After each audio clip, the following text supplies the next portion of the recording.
Hello friends, have you ever got lost in the maze of national pension scheme?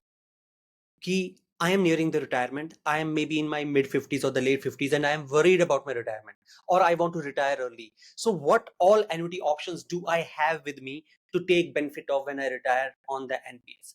So this video is for all of you who have been contributing diligently to the national pension scheme under PFRDA with the perspective of the retirement planning. So this video will tell you how to go ahead. We know that the NPS predominantly is being done by Indians to save or to take a benefit of the 50,000 extra cash that is coming up. So hereby I welcome you to this episode of the Market Mosaic, where we will tell you about the intricacies so that you are able to take good decisions.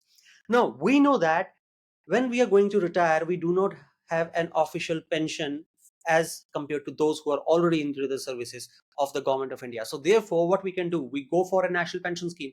But if you take a national pension scheme at the age of 60, what you have to do? You have to take 60% of your corpus as a lump sum, which actually would be the tax free. But 40% has to be paid out as annuity. Now, the question that is in front of you is not necessarily कि भाई मुझे pension कितनी आएगी. The question in front of you would be, if I get an annuity and I am getting the pension, is my wife or a spouse already secured or not? So therefore, there are around 4 to 5 different options you can choose from annuity. First and foremost, if you are a single person with no dependents, no spouse, no child, so you can directly have a pension payout without the return of premium. So that means by the time you're alive, you will continue getting the annuity, and once you are done, you are no longer there, it gets finished. So there is no return of premium, there is no money going to any nominee. But why would this be a beneficial for a person who have no dependents? This is simply because since there are no dependents and you don't want to give money to anybody else, your net pension payout amount would be higher. Point number one. Point number two, if you are two people, husband and a wife, you will be receiving the pension, but once something happens to you and you are no longer there, your spouse will start receiving the same money. The third option is, I am still alive, I am getting the pension, now something has happened to me. Instead of pension, the whole money gets returned to the nominee. That is there. When we look into a further obligation where it is like a family, or there are people who want to take care of their child also and their spouse also, so what happens?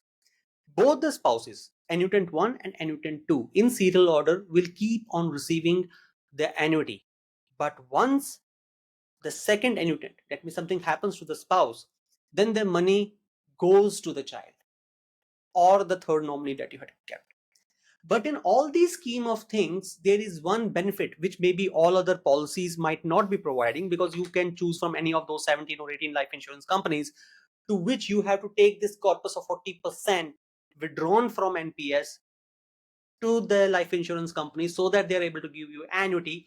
So therefore, when you go there, you have some of them also provide an alternative where you are getting a pension, something happens to you, your spouse is getting the pension, if something happens to her, then your mother and father get the pension. This is how the annuity framework works. So while I can understand it is quite full of jargons, full of options and quite confusing, however, a guidance from a financial advisor or an investment manager is pertinent for you to make a judicious decisions, because decisions once taken in this is a contractual obligation on an investor. So therefore, once done, it can't be undone. So here is Rajadhar signing off from Financial Solutions. Stay invested and be happy. Thank you so much.